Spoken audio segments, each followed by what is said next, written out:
यहाँ पर ठाकुर जी और सब रास करते हैं। राधा जी, ठाकुर जी, ग्वाल बाल गोपियां सब रास कर रहे हैं। अब रास करते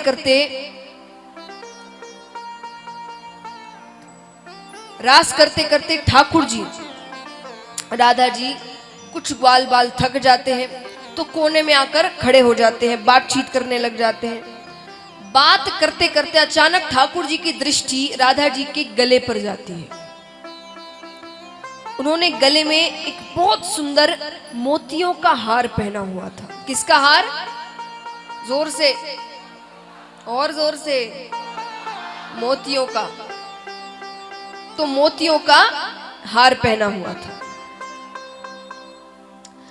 अब राधा जी नित नए नए हार पहनकर आती थी रोजाना। वो वृषभानु जी बहुत धनवान थे, नंद बाबा से भी ज्यादा धनवान। तो वो रोज नए नए हार पहनकर आती, कभी हीरे का, कभी सोने का, कभी किसी का, कभी किसी का। आज उन्होंने मोतियों का हार पहना था। ठाकुर जी को बड़ा सुंदर लगा, तो वो हाथ बढ़ाते हैं आगे उस हार को देखने के लिए। अब यहाँ ठाकुर जी हाथ बढ़ा रहे हैं। राधा जी ने विचार किया थोड़ा विनोद किया जाए, थोड़ा हंसी मजाक किया जाए, अच्छी बात है। तो जैसे ही ठाकुर जी ने हाथ आगे बढ़ाया, राधा जी पीछे हट गए। ठाकुर जी पूछते हैं कि आप पीछे क्यों हट रहे हो? राधा जी ने कहा, कन्हैया ये कोई सस्ता हार नहीं है, बहुत मूल्यवान है।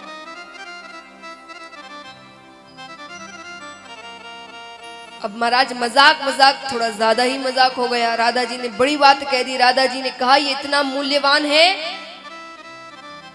कि अगर नंद बाबा यशोदा मैया बिक भी जाए ना तो इसका मोल नहीं चुका सकते।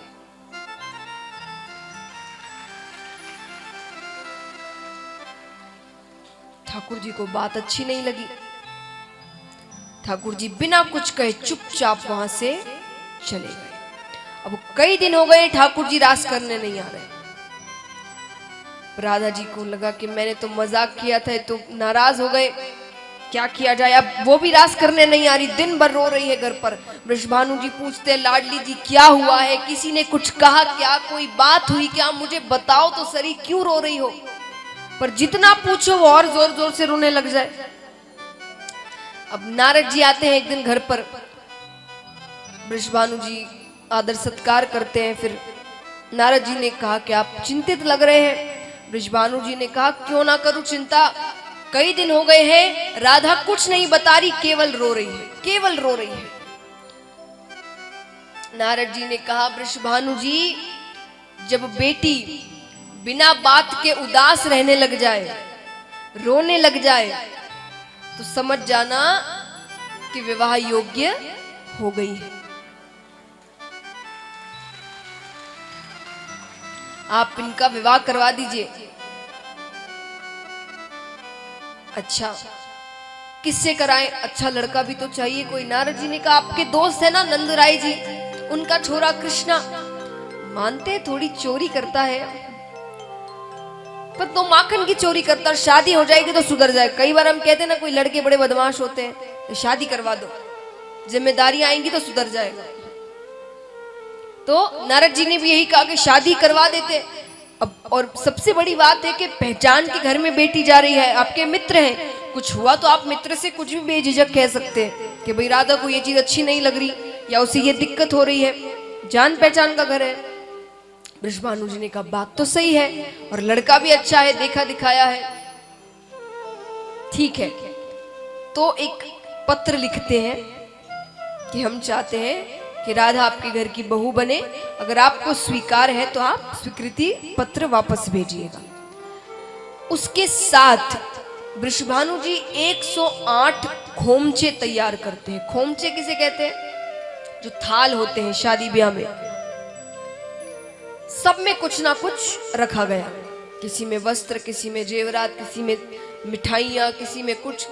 एक थाल बच जाता है, एक खोमचा बच जाता है, तो उसमें वृषभानु जी मोती भर देते हैं। ये सारे खोमचे नंदराय जी के घर पहुंचते हैं। नंद बाबा भी बड़े प्रसन्न हैं, राधा देखी दिखाई अच्छी लड़की है। अब यहाँ ठाकुर जी को जब बात पता चलती है तो आसपास घूम रहे हैं वो, तुरंत से जाकर तो नहीं कह सकते, पर कनखियों से देख रहे हैं कि ससुराल से क्या क्या आया है। मन में तो लड्डू फूट रहे हैं। अब यहाँ पर नंद बाबा वो खोमचे खाली कर रहे हैं, तो मोतियों वाला खोमचा पड़ा था। ठाकुर जी आते हैं, एक मुट्ठी मोती भरते हैं हाथ में, चले जाते हैं। नंद बाबा उस खोमचे के पास आते तो मोती पहले से कम लग रहे हैं। तो सेवकों से पूछा कि यहाँ कोई आया था क्या? सेवकों ने कहा कृष्ण बलराम आए थे। नंद बाबा ने कहा घर में चोर है, दूसरों से क्या पूछना।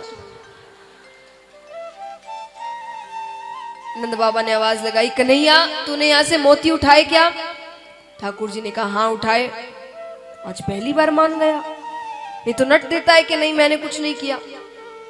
क्यों उठाए? बोले मैंने मोतियों की खेती कर दी है। कैसी खेती? बोले घर के पीछे, अभी तक तो पेड़ भी लग गए होंगे। नंद बाबा ने कहा देखो कहाँ है पेड़, और पीछे जाते तो सच में बड़े बड़े पेड़ लगे हैं, और जैसे अंगूर के गुच्छे लटकते हैं मोतियों के गुच्छे लटक रहे हैं।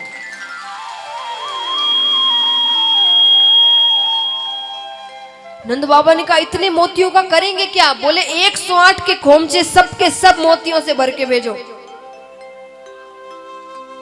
ठाकुर जी महाराज बात अच्छी नहीं लगी उन्हें वो वाली, तो कहते जितने खोमचे उन्होंने तो एक भेजा, आप सबके सब मोतियों से भर के भेजो।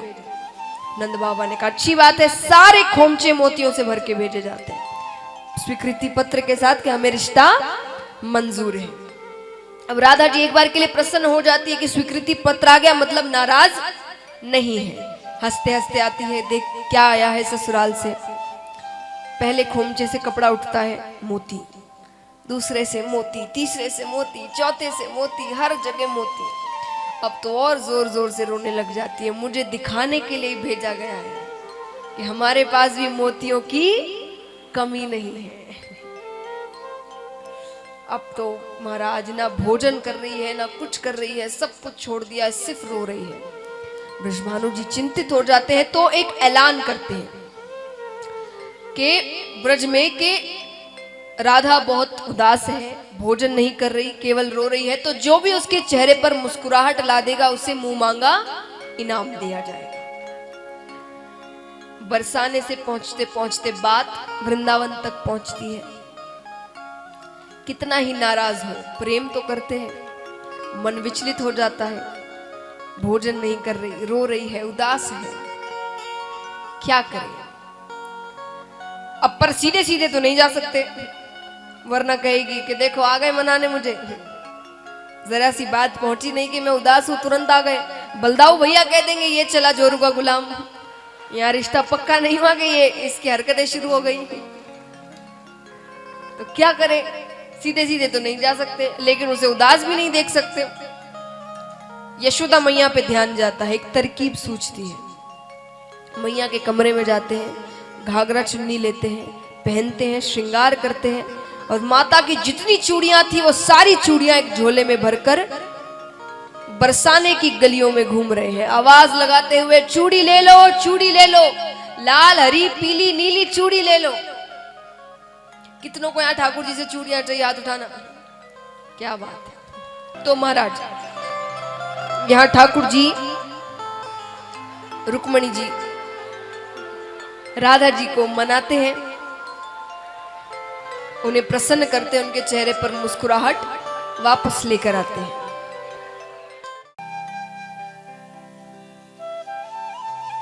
तो महाराज इस प्रकार ठाकुर जी और भी कई दैत्य हैं उनका वध करते हैं। यहाँ पर सब बच्चे खेलते हैं, रोज बच्चे कुछ ना कुछ भोजन लेकर आते थे। श्री दामा थोड़े गरीब थे तो वो छाछ लेकर आते थे। ठाकुर जी ने कहा आज श्री दामा की छाछ चखूंगा। अब श्री दामा ने सोचा कि कन्हैया को साधारण सी छाछ दूं मैं, वो जल्दी जल्दी पी जाते हैं, तो थोड़ी सी छाछ गिर जाती है।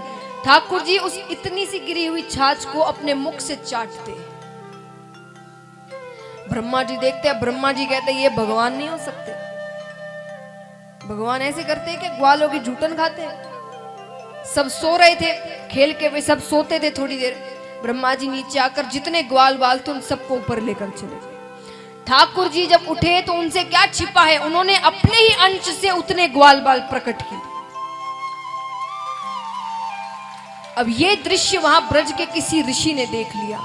उन्होंने सभी ग्वाल बालों के माता पिता से कहा कि जितने ग्वाल बाल और जितनी गोपियां हैं उन सबकी आपस में शादी करवा दो। इसके बाद ठाकुर जी ने रासलीला की। तो रासलीला कोई प्रक्रिया नहीं है, सबका विवाह ठाकुर जी से पहले ही हो चुका था। अब महाराज यहां पर ब्रह्मा जी 1 वर्ष बाद आते हैं, उनसे माफी मांगते हैं।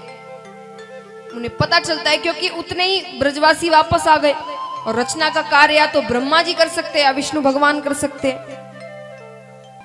तो महाराज यहां ठाकुर जी, ब्रह्मा जी उनसे माफी मांगते हैं। अब एक दिन ठाकुर जी को बड़ी जोर की भूख लगी थी। ठाकुर जी यशोदा मैया के पास आते आकर कहते हैं कि मैया मुझे बड़ी जोर की भूख लगी है। मैया ने कहा 1 मिनट रुक जा, मैं जरूरी काम कर रही हूं, फिर तुझे भोजन दे दूंगी। ठाकुर जी थोड़ा इंतजार करते, जब बहुत ज्यादा इंतजार हो जाता है, क्रोध में आकर जितनी मटकियां वहां रखी थी सब फोड़ देते हैं, नुकसान करते हैं। क्यों?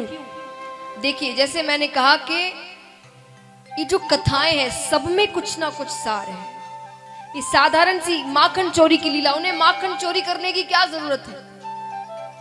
पूरे ब्रज में अगर किसी के घर में सबसे ज्यादा माखन था तो नंद बाबा के घर में। तो कन्हैया को माखन चोरी करने की क्या जरूरत है? वो चोरी नहीं करते थे, वो वहां जाकर सिर्फ माखन नहीं चुराते, पर उनके अंदर जो ब्रजवासी रहते थे उनके अंदर जो अहंकार है, मोह माया है, लोभ है, वो सारी चीजें चुरा कर लाते थे और केवल प्रेम और सिर्फ प्रेम छोड़ते थे। ये सारे हैं माखन चोरी की लीला का।